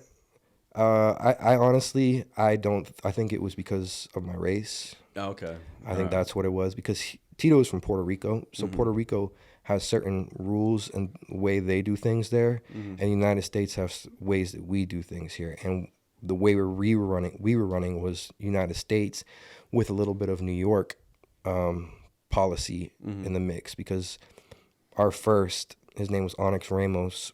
He was the first in charge. He was from New York. So the way that they do things in New York is different than the way they do things in Florida, but he brought like the New York way that we do things to Florida, and it was just it's all kind of just politics, man. You know. So everybody wants to run shit, but there's only supposed to be one person running shit. And back on the medium unit, because I'm bouncing back and forth between the way their group over there and then our group in the medium security camp, which is kind of cool. Yeah. You know? And the medium security camp, I ended up rising up in rank there to like the third in charge of the whole compound. So you have like the first, you have the second, and then the third person is the moderator, which is like an enforcer. And then I end up winning that position, which was, not everybody has a rank, but there are certain positions, you know. So enforcer, they don't call it an enforcer, but it's called a moderator, but that's kind of like the best way to put that. Yeah, okay. So how do you said you won that position? I was voted. Okay, all right. I was voted by everybody. And is that just by proving yourself through doing A, B, or C? Yeah. Just sticking around long enough, next thing you know, you're that guy? You can say that, yeah. Okay, all right. Interesting. I held two positions. I was also the sergeant of arms. Because like I said, I like knives. Knives. Yeah, so I was always building knives. I always had them stashed everywhere. So if anything ever popped off, I was the one with the knives. Dude, we might have to do a little segment on this podcast where I just like bring you metal. You just start sharpening this shit up. Get you some tools. I mean, bro. it's just the hardest part about it is finding the metal. Yeah, that shit's crazy. You know? Yeah. You can find them in the door jams. Some people were getting them off lawnmowers because we have push lawnmowers. Fucking bleeds. Yeah. Yeah. That's Some people wild. have some. I've never been able to get one, but lightning rods. Damn. Yeah. And the biggest knife that I seen, it looked like a butcher knife, and I was holding it for Chama at one point, and it fit perfectly inside of a magazine because that was how I was holding it for him. And it was wide, and it looked like a real butcher knife. I have no idea how they made it. They might have made it at the machine shop because they have like workers who do stuff too. And that knife actually ended up being the murder weapon, like a year later. I did little like jail stints. I was never that guy. I got lucky enough to where once I started to get to the point where like I was going to be in a situation where I was going to be looking at prison time, I had enough money at that point to get a really good lawyer, and I wasn't doing bad shit, you know, like I was never going to be that guy. And I got put on probation for a while. I had to do like some crazy, like a couple hundred hours of community service. And at one point they had me go into the county jail that I was on probation in that county. And the people were cool as hell. And they brought us in like a tour of like the cop side of the shit. And they had it was basically like a shrine of all the shit that they found in the jail, in the county jail.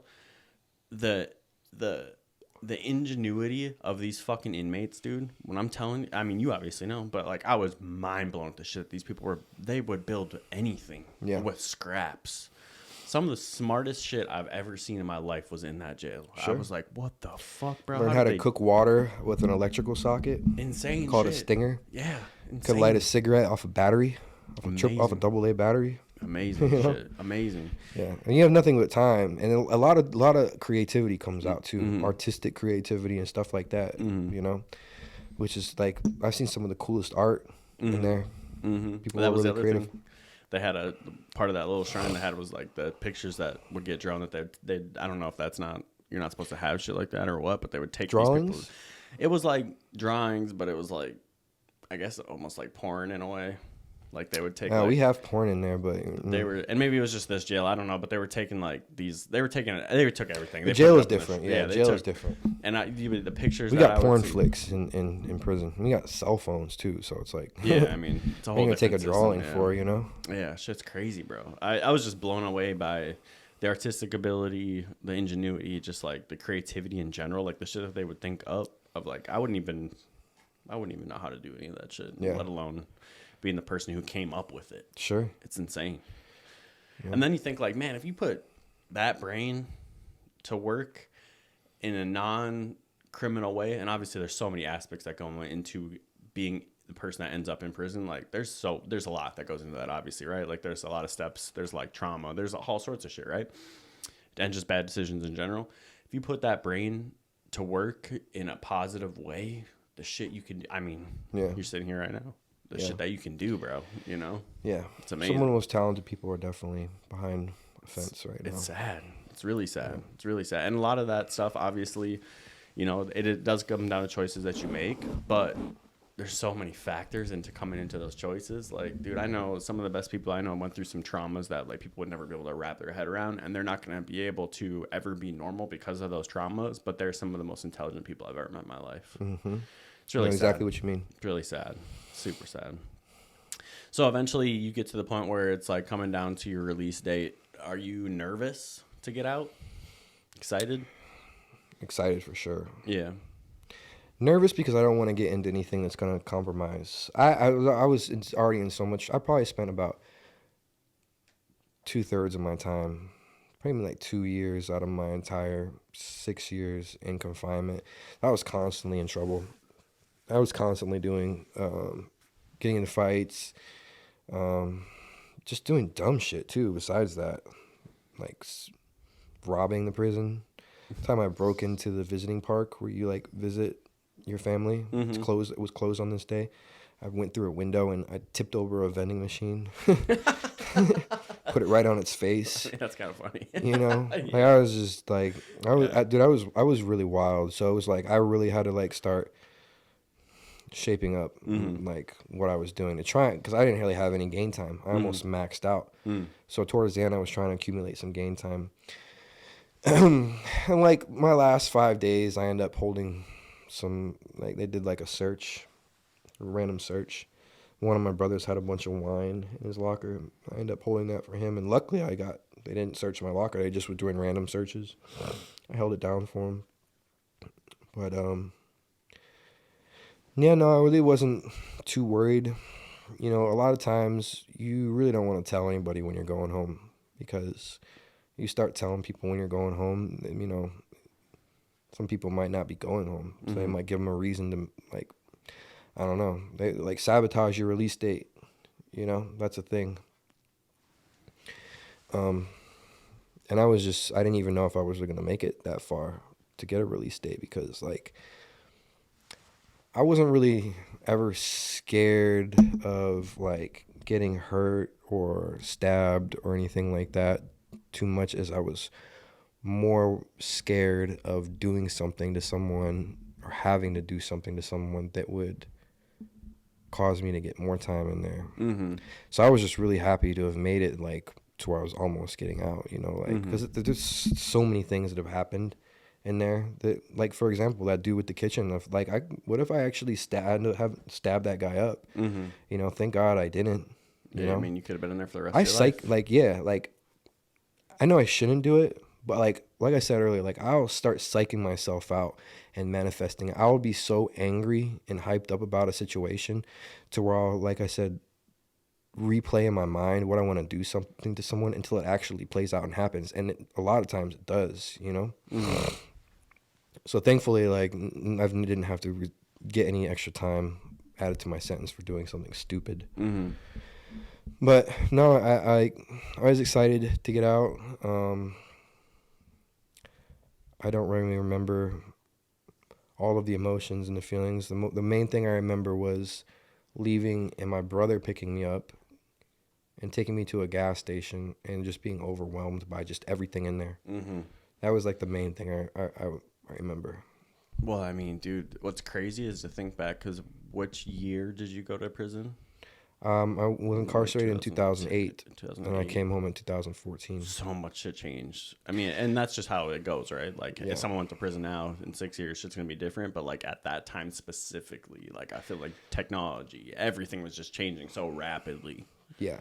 So in that time, when I went in, I had a MySpace. When I came out, there was Facebook, Instagram, Twitter.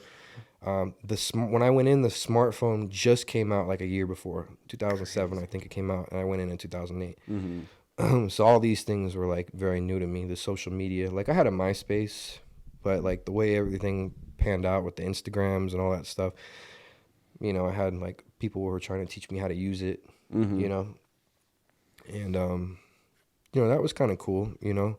So I start adding all my old friends on there. Not all of them, but some of my old friends, people that I've thought about over the years, old girlfriends and stuff like that.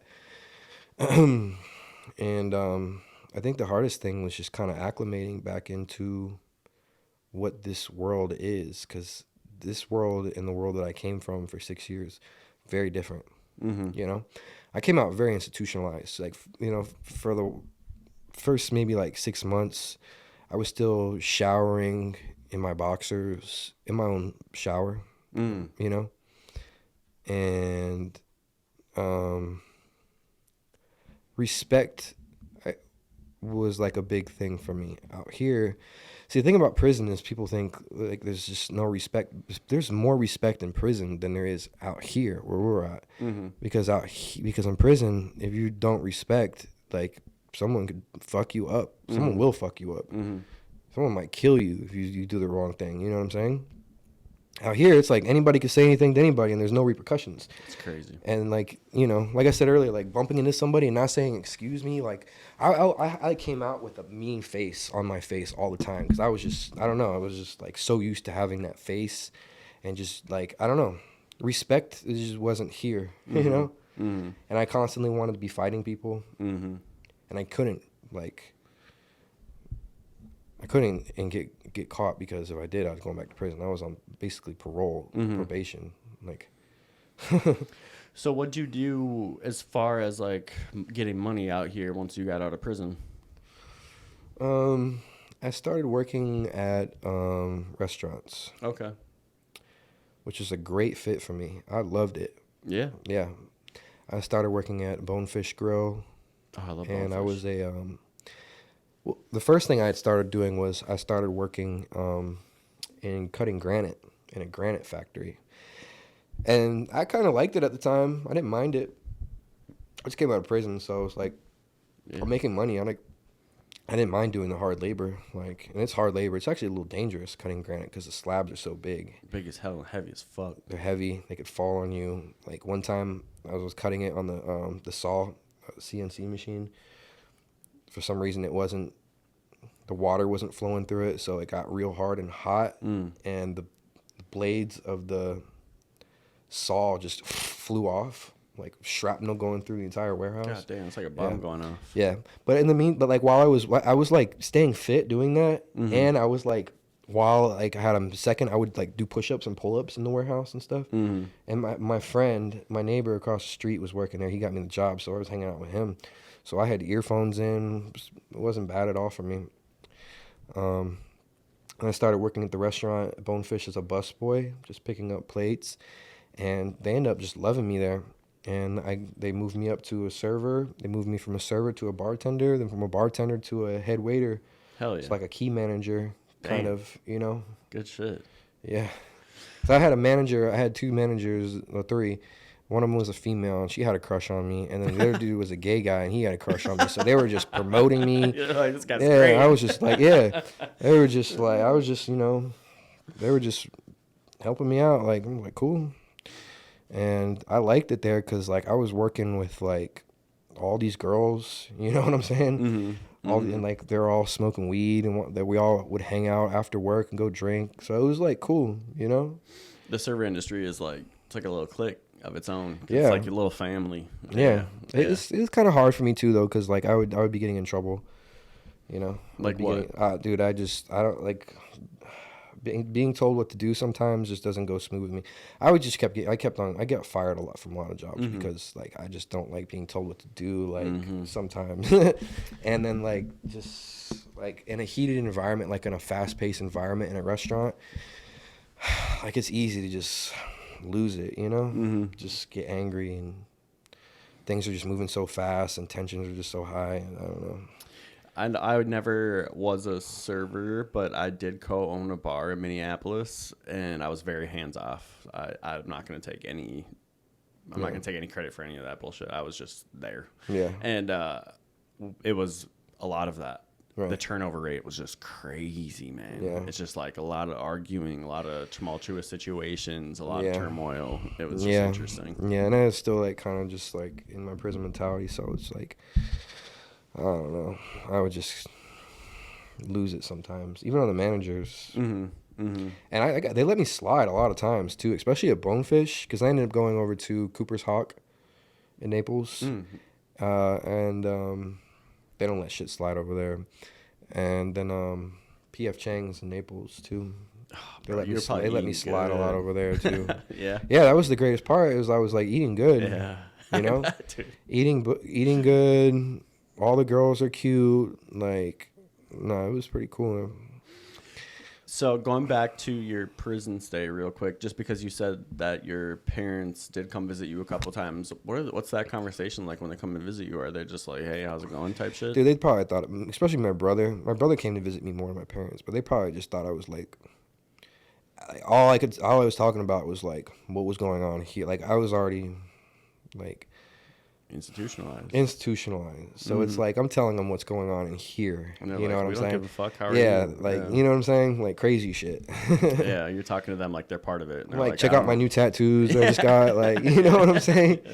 I'm showing them my prison gun tattoos. Like this dude ain't ever getting out of here. Yeah, dude, I didn't think I was. I thought I was, bro. I thought I was gonna come back. Everybody thought I was gonna. They're like, dude, you're going back. The way you act, like you're crazy. Did you ever get close to going back then? By your standards, not by everyone else's standards. I've been put in situations in the last. When did I get out? I got out almost 10 years ago. I've been put in situations where I could have easily gone back, even up to in the last like 2 years. And what's that feeling like? Thinking like, oh shit, this is about to happen again. Were you like? I was just gonna go on the run. Yeah, take off. Yeah, I was just gonna take off. I had another identity. Yeah. already set up for me. Yeah. I had one situation where I thought I was going to, this is how scared I was going to prison. I had one situation where I thought I was going to prison, and that was my mindset. I was like, I'm gone. Because Yeah. I had like a decent amount of money saved up. I was like, I'm just taking off. I'm good. Like, I'm Yeah. not going to make it there. Yeah, I was like, I don't want that life, bro. I'm scared. and the position I was, and this was just like, this was recent. This was like 2 years ago, where I had gotten into a little bit of trouble, and luckily, it didn't end up turning into prison time. It could have very easily. From what my lawyer told me, my prosecutor was leaving, or he was fired. I don't know the details, but he was leaving, and somebody else was taking over his caseload, and they were just kind of just giving out deals to kind of just Lighten everything up. lighten his caseload out because he's just coming in. He doesn't no idea what's going on.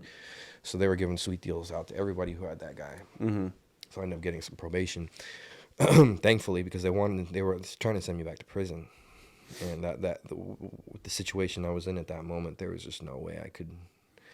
That I was just gonna, all right, take me back to prison now. I just had too much going on in that moment where I was just like, there's no way. Do you mind me asking what that situation was? It was several pounds of weed in my car. What? And we don't have to talk about any of this if you don't want to. I get it. What led up to that? Can you tell me that story? Sure. So I was going from Fort Myers into Naples, and I shouldn't even have had the stuff in my car. It was just, I should have dropped it off to where it needed to be dropped off to, because I didn't have to be bringing that much to where I was going. And took a wrong turn. I took the wrong exit, first of all, because I wasn't paying attention. I took a wrong turn. I ended up going down, I believe it was Bonita Beach Road, and I look in front of me, and there's cop cars everywhere. So I'm like, okay, what's going on?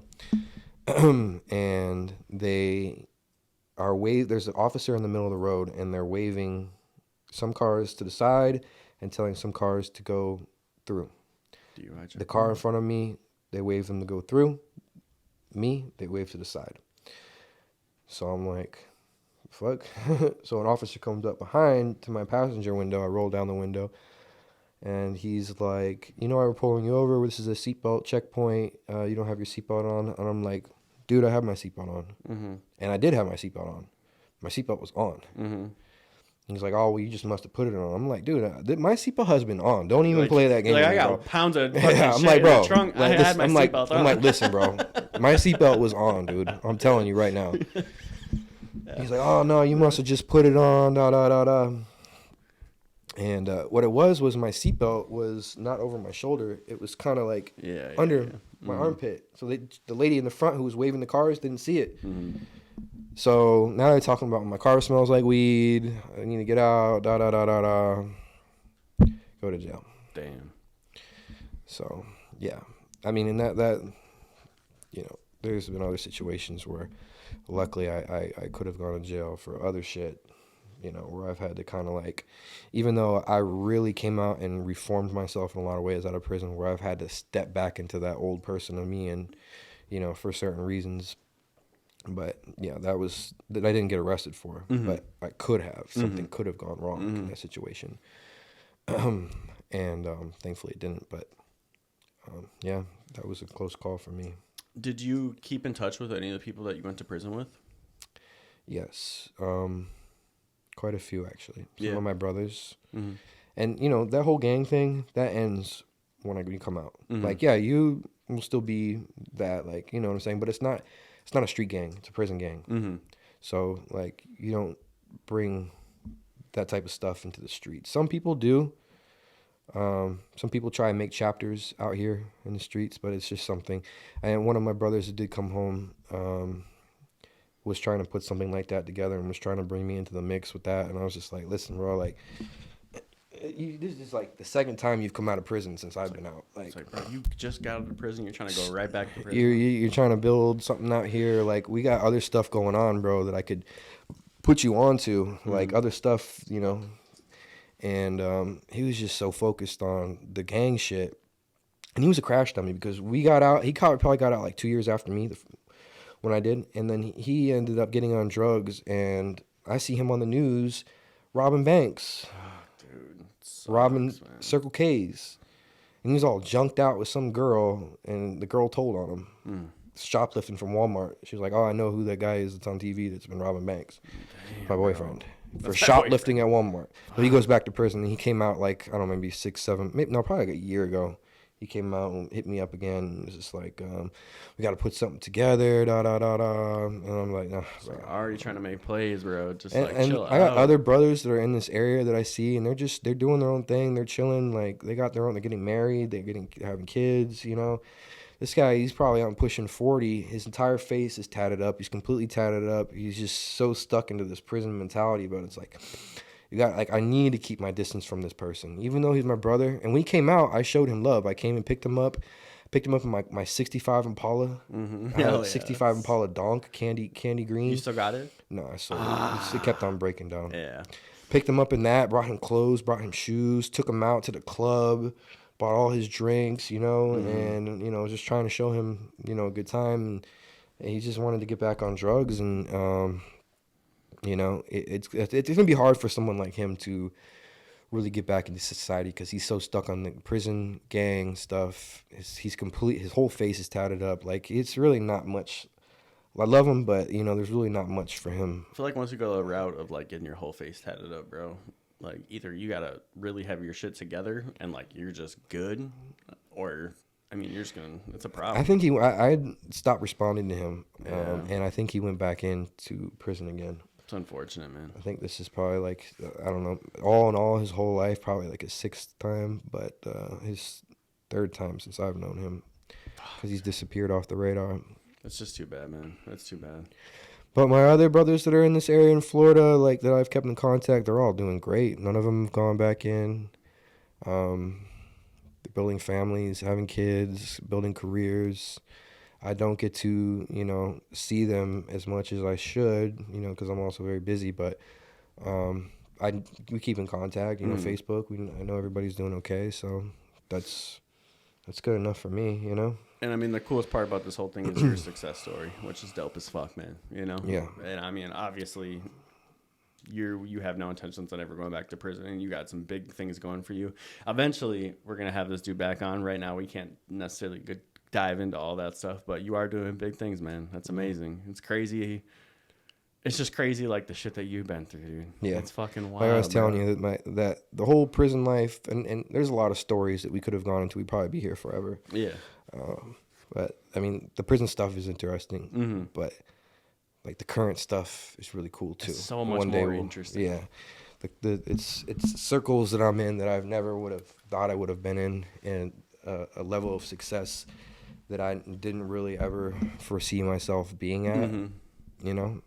Some people will be like, "Oh, one day I'm gonna be rich and successful." I never really thought that about myself. I just kind of thought I would be scraping by in life and just kind of float through. But I don't know. I just kind of manifested what I have going on now, and Now you're pulling up in a car that costs as much as my house. It's just nice as fuck. I looked outside and I was like, God damn. yeah, that thing's fun. Yeah, that thing's so sick. I'm gonna have to go check that when we walk out there. I want to look at that thing. All right. But yeah, no, man. I mean, it's cool to see where you brought yourself. I mean, I can't imagine it was easy, and like the people that you're surrounded by, it's crazy, bro. Yeah. It's crazy. It's pretty cool. It's too bad that we can't talk about it. Well, we're gonna talk about it in the future. We're gonna have this conversation, but like, man, it's just cool to sit here with you and be able to like know that that's the lifestyle you're living in. That's where you came. It's full circle. It's amazing that you're doing what you're doing. I'm proud of you. Obviously, I've only met you today, but it's being able to hear where you came from, all the shit you went through, and now you're at where you're at. It's a beautiful thing, man. It's a beautiful thing. I appreciate that. Yeah, definitely. I'll link all your social media if you want me to. That is, I'll Okay. link your social media and whatnot. And if anyone's got questions for Jared, shoot them my way. We're gonna have you back on. At least this is my intentions to have you back on. Sure. If you want to, you can. Yeah. We'll see how it goes for you. Sure. Yeah. I mean, you got anything else?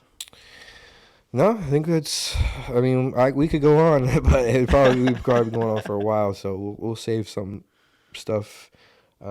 Maybe we'll circle back to some of the prison stuff at some point, and then eventually we'll kind of dive into some of the current stuff and how I got to where I'm at after the restaurant business. Hell yeah. Hell yeah. Right. Yeah, absolutely, man. I thank you for coming on, man. I appreciate it. I feel like this was, honestly, dude, I was like just sitting here like watching a movie. I was like, this is the easiest podcast I've ever done. It was so entertaining, dude. This is just crazy. You have had a crazy life, bro. Yeah. Yeah, hell yeah. All right, thank you guys for watching. You know the deal. Like, subscribe, comment, all that bullshit. If you want to get a hold of Jared, I'll link him down below. Yeah, thank you guys for watching. I appreciate it.